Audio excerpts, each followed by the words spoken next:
राजेश्वरी चॅनलमध्ये आपल्या सर्वांचे स्वागत आहे। मी सुजाता। या ठिकाणी मी कोहाळ्यापासून तुम्हाला रेसिपीज दाखवणार आहे। तर चला आता आपण कृतीला सुरुवात करूया। या ठिकाणी आज मी कोहाळ्याची रेसिपी करून दाखवणार आहे। कोहाळा हा घराला नजर लागू नये यासाठी हा बांधला जातो घरामध्ये। हे हार्टसाठी खूप गुणकारी असा मानला गेलेला आहे। कोहाळ्यापासून आपण सांडगे करणार आहोत। तर चला आता आपण हा एक कोहाळा स्वच्छ धुवून घेतलेला आहे। तर ह्याचा आपण 4 अशी तुकडे करून घेऊया प्रथम।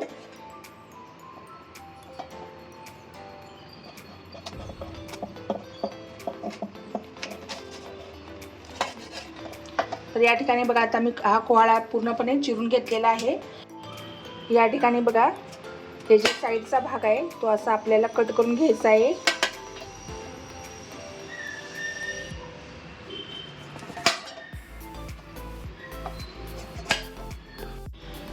तर ही कोहाळ्याची आपण साल व्यवस्थित कट करून घेतलेली आहे। जेवढं पातळ आपल्याला काढता येईल तेवढी आपण पातळ करून घ्यायची आहे साल।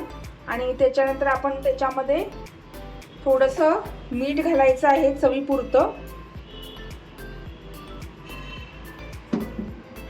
आणि थोडीशी हळद घालायची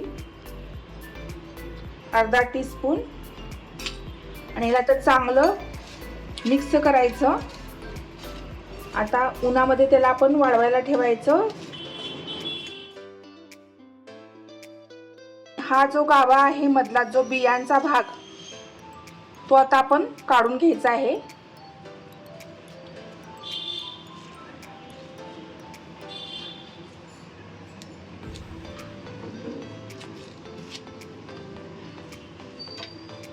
ह्या ज्या बिया आहेत ना तेवढ्या सगळ्या आपण व्यवस्थित काढून घ्यायच्या आहेत।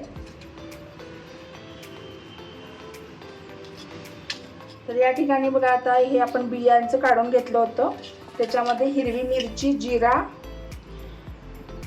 याची पेस्ट घालतीये, लसूण पण आहे त्याच्यामध्ये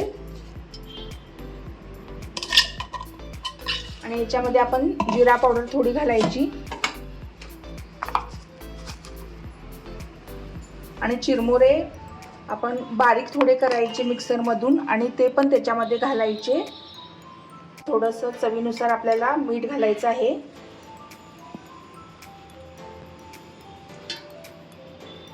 हळद थोडीशी घालायची आणि 1 वाटी मी चिरमुरे घेतले होते, मुरमुरे, आणि ते मिक्सर मधून त्याची भरड काढलेली आहे ती पण आता आपल्याला त्याच्यामध्ये घालायची आहे।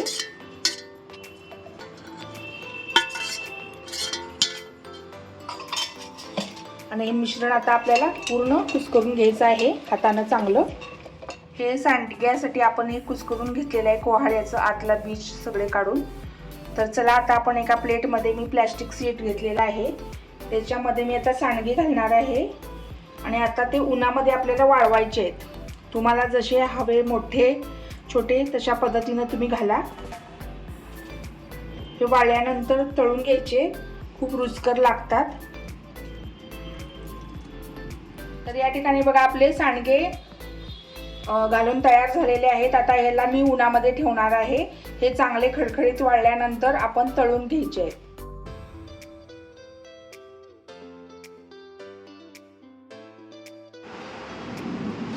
आपण या ठिकाणी आता 4 दिवस हे कोहाळ्याच्या वरचं जे जाड कवर होतं ते आपण आता चांगलं सुकून घेतलेलं आहे उन्हामध्ये आणि जो बियांचा भाग होता तो पण आता सुकून घेतलेला आहे। तर चला आता आपण ते तळून घेऊया। या ठिकाणी मी जे कोहाळ्याचं वरचं कवर होतं जाड ते आपण तळून घेतलेलं आहे आणि जे बियांचा भाग होता तो पण तळून घेतलेला आहे। खूप छान झालेलं आहे हे। आणि तुम्हाला जर काही रेसिपी माझी आवडली असेल तर माझ्या चॅनलला लाईक, शेअर आणि सबस्क्राईब करायला विसरू नका।